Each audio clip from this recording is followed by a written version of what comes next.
എന്റെ ഓഫീസിൽ കയറി എന്തും ചെയ്യാമെന്ന് നീ അങ്ങ് വിചാരിച്ചോ?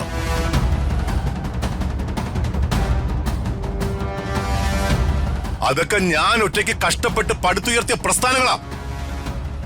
അതിനകത്ത് കയറി ഏത് റാസ്കലിന് എന്തും ചെയ്യാമെന്ന് വിചാരിച്ചോ?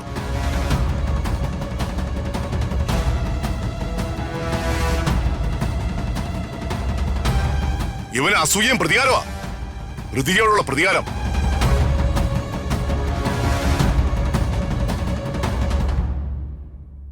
ഋതുമോളുടെ പ്രതികാരം തുടങ്ങിയത് ഇന്നും ഇന്നലെയൊന്നും അല്ല, അത് പണ്ട് മുതലേ ഉള്ളതാ.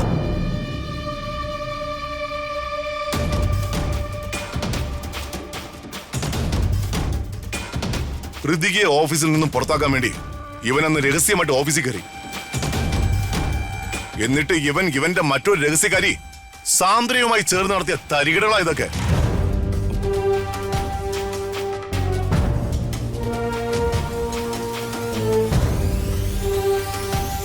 $20 കോടി കമ്പനിക്ക് നഷ്ടം വരുത്തി എന്നെ പുറത്താക്കാൻ ഇവനും അവളും കൂടി ഇതെന്റെ തലയിൽ കെട്ടിവെച്ചു.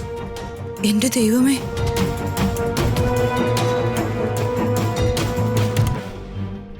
ഇവനൊക്കെ കൊല്ലുക വേണ്ട.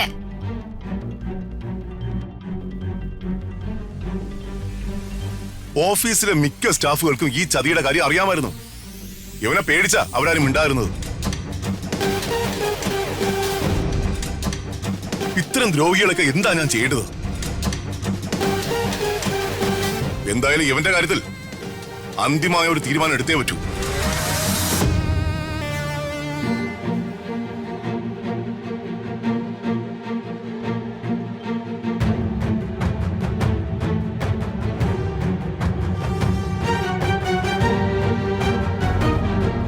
നേരാണോടോ ഈ കേക്കുന്നേ?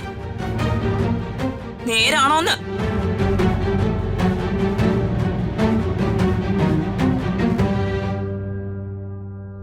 എന്തിനാണോ ദ്രോഹി നീ എന്റെ വയറ്റി വന്ന് പറഞ്ഞേ?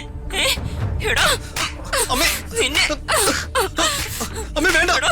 കുടുംബം നശിപ്പിക്കാനായിട്ട് ദ്രോഹി.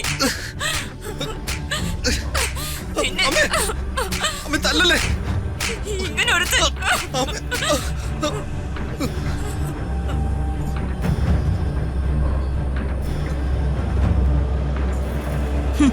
ഇതൊക്കെ ഇവനെ രക്ഷിച്ചെടുക്കാനുള്ള ഇവരുടെ നാടക. ഇത് എത്ര പ്രാവശ്യം നമ്മൾ കണ്ടതാ.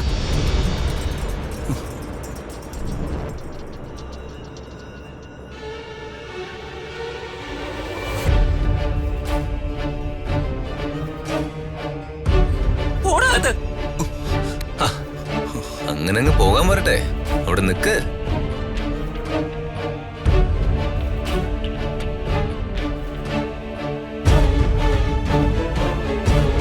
ഈ വക അഭ്യാസ നാടകങ്ങളൊക്കെ ഞങ്ങളെ ഒത്തിരി കണ്ടതാ. ഇതിലൊന്നും വലിയ പുതുമയില്ല.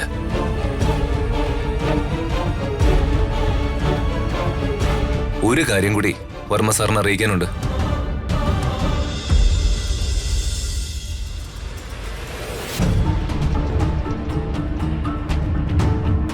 ദീപക് എന്ന അവന്റെ അധികാരം ഉപയോഗിച്ച് കമ്പനി അക്കൗണ്ടിൽ നിന്ന് ഓസ്ട്രേലിയയിലുള്ള ഒരു ആന്റണി ഫ്രാങ്കോയ്ക്ക് ട്രാൻസ്ഫർ ചെയ്ത തുകയാണിത്, 10 കോടി. നോവിനാലേ